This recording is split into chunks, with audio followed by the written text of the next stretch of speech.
And that brings us on to the next film on our roster, which is Warfare, the new film by Maestro Alex Garland, co-directing with Iraq War veteran Ray Mendoza. Now, this was famously Garland's sort of side project while he was making Civil War. Ray Mendoza was a kind of consultant for that film, and they have now joined forces to bring this story, which is based on Mendoza's own experiences. He and the other men in his Navy SEAL troop have come together and they've created, as accurately as possible, their experience on film. And it's a really fascinating beast to get into, I think. But I'll just read out the cast list because it's frankly staggering, and then I'll let Jake tell you all about this film. So this film features Joseph Quinn, Charles Melton, D'Pharaoh Woon-a-tai, Will Poulter, Cosmo Jarvis, Kit Connor, Noah Centineo, and, of course, in a brilliant and perhaps unexpected for Cinema Spotlight surprise, it stars Cinema Spotlight host Inbal Amram in a completely crucial and pivotal and brilliant role. I was blown away by her performance. So, Jake, tell me all about Warfare. Did you like this film? It's been very divisive. And where do you think it sits within the often very polarising filmography of Alex Garland?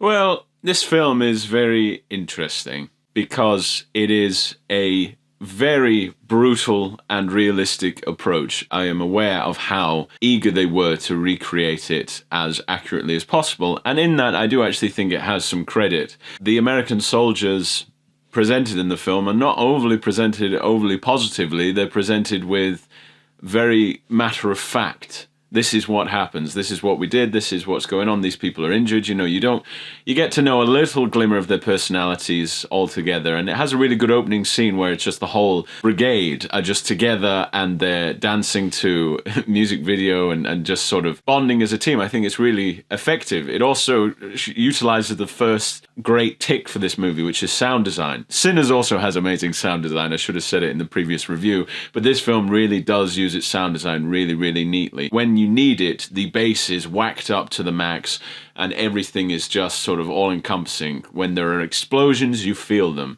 It actually made me jump. A lot of this film, I don't get jump scares in horror movies, but in this war film, when there are moments which you don't expect, I jumped out of my seat.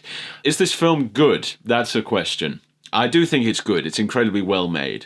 It's incredibly well made. Everyone is delivering really neat performances, again, that just feel very authentic. It has this sort of scale of authenticity that I think people really hope for. They have a little clip at the end where they show some of the training from some of the consultants that they had, and they just see that the actors are moving in a very similar way to the actual soldiers. And, you know, there's a lot of this movie where people just sat around waiting for something to happen, and the tension really does build, and then as soon as that goes, it's like you're in a firefight. It does really feel like you're minute to minute. I think a lot of this film is trying to represent as close to the time of what happened to the event. It's a short film, it's about an hour and a half, but it sort of feels very compact, that it has a perfect weighting in a way.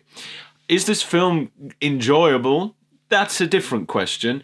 I think you are on the edge of your seat. It reminds me of Dunkirk during the dogfight sequences where you actually are on the edge of your seat waiting for something dramatic, or you're really trying to vie for the people that are perceived, I guess, the good guys. In this film, there's a lot of deliberation between what is good and what is not. As I said, it's very just matter of fact. This is what's happening, and you're seeing what's happening. You, therefore, can piece together by the end your own opinion and your own sort of understanding of how you place this, either politically in your own head or who you're actually rooting for, which is quite hard because, of course, we're coming from a Western point of view. Our country was in this war. It is interesting. I think Reuben pointed out Inbal has a very crucial role. Friend of the show, Inbal. Navy SEALs take over a house. They take over a house that belongs to Iraqi citizens. And they just take it over and camp themselves there, and then a firefight ensues by the enemy that come and try and kill them. It's as basic as that. They're trying to root them out, and it's about trying to get people out. And there's severe casualties, and there's severe damage and severe firefight. And so it's really all-encompassing like that. It, as I said, it just does feel very much like you're watching a scene from a training video or genuine scenes from the news. It has that raw quality to it. It's very well directed, very well filmed by the dual directors there. Now, it does have this idea, because Iraq now is looked upon very poorly in retrospect, and how it's a very unjust war, especially from the American point of view, that the reasons that Iraq was invaded were false. That is not me being a political woke boy, that is accurate information. And so it does actually lean into that side, that the American troops are never presented with sweeping music to try and make you emotionally resonate with them. You resonate with them as a human being. You have general empathy when someone gets hurt, that you feel a desire for them to get better. But also you see that the American troops are not as caring towards the Iraqi military that are assisting them, or even the civilians. They are just very much concerned on their own things, often putting at risk the lives of the natives, which, sort of leans towards that sort of discourse that is present in the Iraq conversation. And, it's hard to talk about this film without getting too politically entwined in it. That's the problem with films like this. It's not as clear-cut as something like Saving Private Ryan, I think, where it is obvious who you're rooting for. But yeah, so Reuben, I want to know your opinion, because I think I'll get myself into a woke web if I'm not careful. Well, this is what I find frustrating about the film. So first off, I completely agree with everything you said. It is stupendously well made. I personally absolutely love Alex Garland as a filmmaker. I even like Men. I like Men. I also like Men. I'm putting that out there. I think that there's a few major issues, but I do like it. I really think he's phenomenal, and I think Civil War was absolutely in my top 10 for last year. And I think, though I know there was a lot of discussion about Civil War, I think that is an extremely explicit political message to America and to the world. I do not think it minces its words in the way that I have certainly seen a lot of people claim. And so it is a surprise to me that I did feel that Warfare was somewhat unsure of itself. To me, it reminded me of a film which we actually didn't review, but we watched for this show, which was September the 5th, which came out a few months ago, and which was talked about as potentially being an Oscar contender. It covers the same events as the Spielberg film, Munich, in that it talks about the hostage situation at the Munich Olympics. And that is a film which absolutely deliberately and consciously takes the approach of being about in the moment. It's not about the politics, it's about the people, and it's about the adrenaline. And it works really well as a film about live television, and I don't think it works very well at all as a film about actually a very sensitive and in the present day very relevant political situation. And to me, Warfare sort of felt like it fell down the same gap between two stools, where it's trying not to be political, but it is intrinsically political. Jake, you were struggling to not get yourself caught up in all of the politics in your kind of explanation of the film there. But I think that's because it is impossible to talk about this film without talking about the politics. They are, in my opinion, intrinsically linked. You get it in the way that the film is at times, I think, profoundly anti-war, profoundly critical of the way that the US military and indeed, the British government, we are not exempt from this, handled that situation. And there is absolutely explicit racism in the way that the Iraqi advisors who are part of their troop are treated, and in the way that they ruin this family's home. They completely ruin it. And at the end of the film, there is a brilliant scene where our friend of the show rushes up to one of the American soldiers and just shouts, why? And for me, that is where the film is interesting. That is where it comes alive, because you are looking at it through more of a critical lens. You're looking at it in a way that is actually engaging with the full world view, and you are acknowledging the humanity of this family. And that I just found so frustrating, because the rest of the film isn't very interested in that. And it's completely within the right of Ray Mendoza to say, these are my memories and this is how it felt in the moment. I'm not interested in delving into the wider situation. But I think you're cutting off a huge chunk of story, and it just stopped me from being able to fully get into this world, get into this film. Yes, in the moment, it is exhilarating and overwhelming and terrifying and horrible, and it gives you a brilliant snapshot of how awful war is. But we have seen that time and time and time again. War is hell. It's a cliche. And I feel that this film ultimately doesn't have anything to say other than war is hell, by the way, guys. Look, here's a really, really realistic look at it.